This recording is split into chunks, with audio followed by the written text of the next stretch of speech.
4 गोलियों से कैसे खत्म हुआ विकास के खौफ की कहानी। सुबह सुबह कानपुर के भौती में क्या हुआ, विकास दुबे ने कैसे पिस्टल छीनी, क्यों खेतों की तरफ भागा, एसटीएफ के जवानों ने जान पर खेलकर कैसे बिकरू के डॉन की कहानी खत्म कर दी। इन सवालों का जवाब हर कोई जानना चाहता है, क्योंकि विकास ने जिस बेरहमी से 8 पुलिस वालों की हत्या की, उसके बाद हर कोई इस खौफ का अंत देखना चाहता था। हमने आपको पवन नारा की रिपोर्ट दिखाई। अब इंडिया टीवी रिपोर्टर विशाल प्रताप सिंह एनकाउंटर स्पॉट पर पहुंचे। देखिए इस एनकाउंटर की क्लियर पिक्चर ग्राउंड जीरो से। हम इस समय कानपुर के भौती क्षेत्र में मौजूद हैं, जो कि कानपुर हाईवे से सटा हुआ इलाका है। विकास दुबे एसटीएफ की 3 गाड़ियों में बैठ करके इसी इलाके से, इसी हाईवे से गुजर रहा था। उसी दौरान बताया जाता है कि गाड़ियों में रफ्तार तेज थी, बारिश हो रही थी, एकाएक संतुलन बिगड़ता है गाड़ी का, और जो गाड़ी जिसमें विकास दुबे अन्य 3 पुलिसकर्मियों के साथ बैठा हुआ था, वो गाड़ी आकर के यहीं पे ओवरटर्न हो जाती है। जो गाड़ी का ये हिस्सा टूटा हुआ पड़ा हुआ है, ये इशारा करता है कि गाड़ी यहीं पे आकर के गिरती है, पलटती है, और उसके बाद विकास दुबे फौरन यहाँ से गाड़ी से बाहर निकलता है और इंस्पेक्टर पचौरी, जो कि एसटीएफ के इंस्पेक्टर हैं, उनकी सर्विस रिवॉल्वर यानी कि 9mm पिस्टल को फौरन निकाल करके यहाँ से वो भागने की कोशिश करता है इसी कच्चे रास्ते पर। इंस्पेक्टर पचौरी घायल हो गए थे, लेकिन इंस्पेक्टर पचौरी के साथ जो टीम थी, 2 गाड़ियों में एसटीएफ के और पुलिस के जो जवान हैं, वो भी पूरी तरीके से यहाँ पर मुस्तैद थे। सबसे पहले विकास दुबे को रोका जाता है कि रुक जाओ यहाँ पर, वरना तुम्हारे ऊपर हम गोली चला देंगे। बताया जाता है कि जैसे ही इस इलाके से विकास दुबे भागने की कोशिश करता है, वो पुलिस पार्टी पर फायरिंग करता है। विकास दुबे भागने की जो अपनी कोशिश है, रस्साकशी है, उसको वो खत्म नहीं करता है। यही वजह है कि इस संकरे रास्ते पर, जो कि हाईवे से लगभग 100 मीटर की दूरी पर है, 100 मीटर तक वो भागते हुए जाता है, और उसके बाद इन्हीं कच्चे रास्तों में जहाँ पानी भरा हुआ है, विकास दुबे भागने की कोशिश लगातार करता है। उसके पास पिस्टल होती है, वो पिस्टल के ज़रिए पुलिस को धमकाने की कोशिश करता है कि उसको पकड़ने की कोशिश ना की जाए, लेकिन एसटीएफ के जवान लगातार उसको रोकने की कोशिश करते हैं। विकास दुबे नहीं मानता है। ये संकरा रास्ता है, पतला रास्ता है, यहाँ पर काफ़ी पानी भी इस समय था, बारिश तेज हो रही थी, और उसी दौरान बताया जाता है कि इतने इलाके में भागते हुए विकास दुबे पहुँचता है। और ये पूरा जो इलाका है, ये हाईवे से लगभग 100 मीटर की दूरी पे है। आप मेरे ठीक पीछे जो एरिया देख रहे हैं, इसी एरिया में विकास दुबे आकर के जब खड़ा होता है, पुलिस के ऊपर फायरिंग करने की शुरुआत करता है। उसी दौरान यूपी एसटीएफ के जवान अपनी पिस्टल को निकालते हैं, AK-47 को निकालते हैं और उसके ऊपर फायरिंग करते हैं। मौके पर ही विकास दुबे को 4 गोलियां लगती हैं, यूपी एसटीएफ के जवानों को गोली लगती है, लेकिन विकास दुबे को फौरन के फौरन यहाँ से उठा करके जो एसटीएफ के जवानों की दूसरी गाड़ियाँ थी, उसमें डाला जाता है और उसे अस्पताल भेज दिया जाता है, जहाँ अस्पतालों में उसको मृत घोषित कर दिया जाता है। और ये बताया जाता है कि विकास दुबे के शरीर में 4 बुलेट्स पाए गए हैं, जो इशारा करता है कि जिस तरीके से यहाँ पे इनकाउंटर हुआ, उस इनकाउंटर में विकास दुबे मारा गया। और जो कहानी कानपुर इलाके से शुरू हुई थी, वो लगभग 20 साल बाद इसी कानपुर इलाके में आकर के खत्म हुई है। कैमरामैन मकसूद के साथ विशाल प्रताप सिंह, इंडिया टीवी, कानपुर। विशाल ने एनकाउंटर के स्पॉट की और पड़ताल की। उनकी एक और रिपोर्ट आपको दिखाता हूं। सुबह लगभग 6:30 से 6:45 के बीच का वक्त था।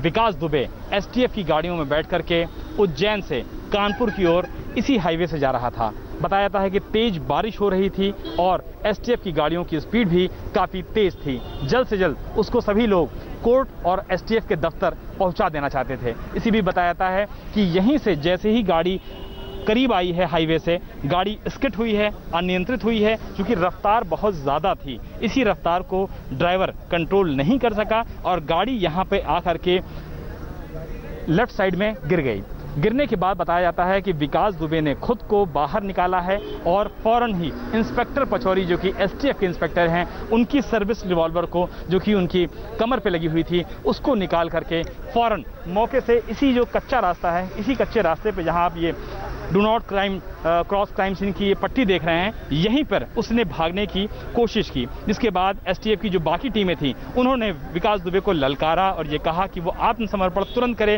वो भागने की कोशिश ना करे। इसी बीच विकास दुबे की तरफ से पहला फायर किया जाता है एसटीएफ के ऊपर। एसटीएफ के कर्मियों को गोली लगी है, इंजर्ड हुए हैं, चोट लगी है, और उसके बाद इसी जगह से एसटीएफ के लोगों ने उसको घेरने की कोशिश शुरू की है, लेकिन विकास दुबे जो कि दुर्दांत अपराधी है वो माना नहीं, वो आगे भागा और पहली गोली, जो लाइन आप देख रहे हैं जहां पीली बोरी पड़ी हुई है, वहीं पर उसको पहली गोली पैर में लगती है, लेकिन वो रुकने के लिए तैयार नहीं होता है और वो यहां से और आगे भागने की कोशिश करता है, जहां आगे का स्पॉट है जहां फाइनली विकास दुबे को मार गिराया गया। 4 गोली विकास दुबे को लगी है, 2 गोली उसके सीने में लगी है, 1 गोली उसके कमर में लगी है और 1 गोली विकास दुबे के गले में लगी है, ऐसी जानकारी सूत्रों से मिली है। निश्चित तौर पर एसटीएफ के लोगों ने रोकने की कोशिश की, पुलिस के लोगों ने रोकने की कोशिश की, आत्मसमर्पण के लिए कहा, लेकिन विकास दुबे किसी भी सूरत में मानने को तैयार नहीं था, जिसके बाद पुलिस ने इस एनकाउंटर में, जो कि ठीक पीछे मेरे सीन ऑफ क्राइम है, इस एनकाउंटर में पुलिस ने 4 गोलियां मारी और उसके बाद फौरन विकास दुबे को, जो बाकी एसटीएफ की बची हुई 2 गाड़ियां थीं, उनकी मदद से हैलेट अस्पताल लेके जाया गया, जहां डॉक्टर्स ने 7:30 बजे के बाद विकास दुबे को मृत घोषित कर दिया। तो आप विशाल की रिपोर्ट देख रहे थे। अभी अभी यूपी पुलिस के ADG law and order Prashant Kumar ने एनकाउंटर की डिटेल दी। एडीजी ने कहा कि गाड़ी पलटने के बाद गैंगस्टर विकास दुबे ने भागने की कोशिश की। पुलिस ने उसे सरेंडर करने के लिए कहा, लेकिन वो माना नहीं और फायरिंग शुरू कर दी। इसके जवाब में पुलिस ने गोली चलाई और वो ढेर हो गया।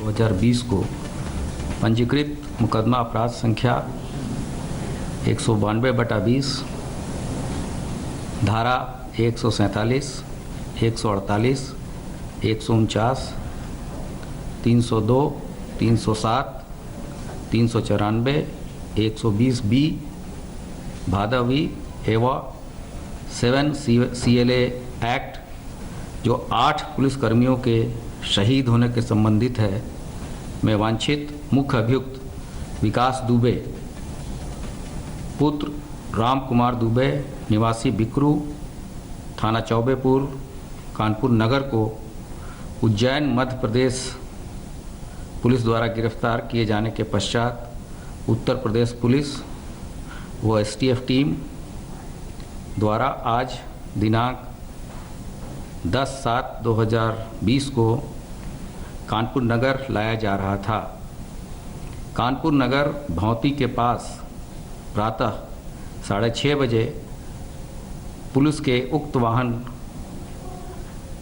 दुर्घटनाग्रस्त होकर पलट गया, जिससे उसमें बैठे अभियुक्त व पुलिसजन घायल हो गए। इस दौरान अभियुक्त विकास दुबे उपरोक्त ने घायल पुलिसकर्मी की पिस्टल छीनकर भागने की कोशिश की।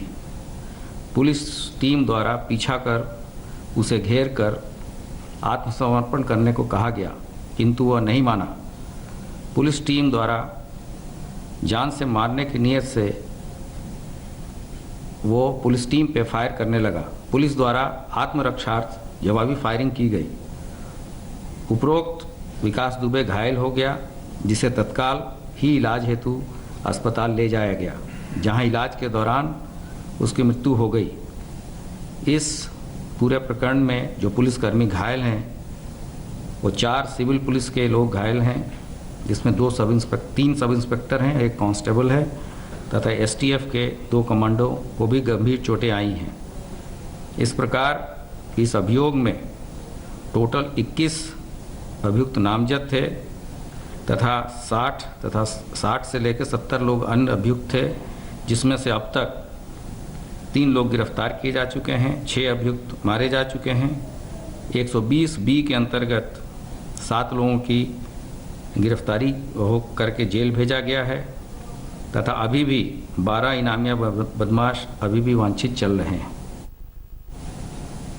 विकास दुबे को उसके कुकर्मों की सजा तो मिली है, लेकिन आपको एक और जानकारी देता हूं। आपको ये देखना चाहिए, समझना चाहिए, हर एक अपराधी जो अपराध में लिप्त होता है, लोगों को डराता है, धमकाता है, अन्याय करता है, उसको ये देखना चाहिए कि अंत तो ऐसे होता ही है, उसके बाद क्या होता है। खबर यह मिल रही है कि विकास दुबे की मां से पुलिस ने पूछा था कि आप कानपुर जाएंगी, वहां आपके बेटे की मौत हुई है, उसकी डेड बॉडी है। मां सरला दुबे ने मना कर दिया कि वो बेटे की शक्ल नहीं देखना चाहती, वो उसकी डेड बॉडी नहीं देखना चाहती। उन्होंने कहा कि मेरा उससे कोई संबंध नहीं है। आप सोचिए, आपकी मां जब आपसे रिश्ता तोड़ ले, आपका जीवन कितना व्यर्थ गया। आपकी मां आपका आखिरी वक्त में चेहरा ना देखना चाहे। सोचिए उस बेटे ने कितने कुकर्म किए होंगे। एक मां के लिए उसने कितनी शर्मिंदगी पैदा की होगी।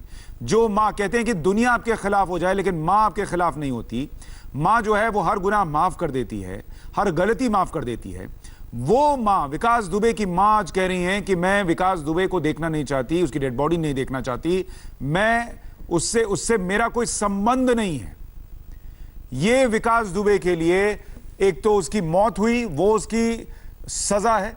दूसरा, अगर आप कहें कि कोई आत्मा होती है या कोई ऐसी चीज होती है, उसके लिए भी ये एक सबसे बड़ी सजा है कि आपकी मां आखिरी क्षण में आपको देखना ना चाहे, आपकी डेड बॉडी ना देखना चाहे, आपके आखिरी राइट्स में शामिल ना होना चाहे। ये एक सबक है बहुत सारे लोगों के लिए जो एक छोटा सा साम्राज्य क्रिएट करते हैं अपने बंदूक के बल पर, बम के बल पर, कुछ गुर्गों के बल पर, और ये सोचते हैं कि वो दुनिया को राज कर रहे हैं। आपका अंत ऐसा होता है और उस अंत के बाद आपके पास कोई नहीं होता। यह भी ध्यान रखिएगा, डरा कर धमका कर लोगों की फौज खड़ी कर सकते हैं, लेकिन अगर व्यवहार ऐसा है तो वो डर भी खत्म हो जाता है आपके खत्म होने के साथ। और तब क्या होता है? तब यह होता है कि लोग पुलिस और प्रशासन की जयकार के नारे लगाते हैं, पुलिस और प्रशासन के जिंदाबाद के नारे लगाते हैं और कहते हैं कि ठीक हुआ, मर गया। ये जितने लोगों से आप बात कीजिएगा जो वहां पर इकट्ठा थे, उनमें से ज्यादातर लोगों ने यह कहा, या ज्यादातर क्या, सभी ने यह कहा कि जो वो कर रहा था ठीक हुआ कि वो मारा गया। जो पुलिस शहीद हुए थे, पुलिसकर्मी, उनके परिवार वालों ने कहा कि न्याय हुआ है। लोग जो जिंदाबाद के नारे लगा रहे थे, मैं आपको एक बार सुनवाना चाहता हूं। आप देखिए कि जिस व्यक्ति के डर से लोगों की जुबान नहीं खुलती थी, आज उसकी मौत पर लोग पुलिस प्रशासन जिंदाबाद के नारे लगा रहे हैं। जिंदाबाद जिंदाबाद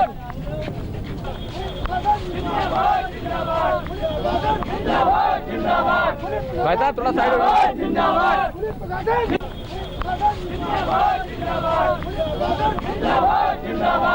भाई साहब थोड़ा साइड हो।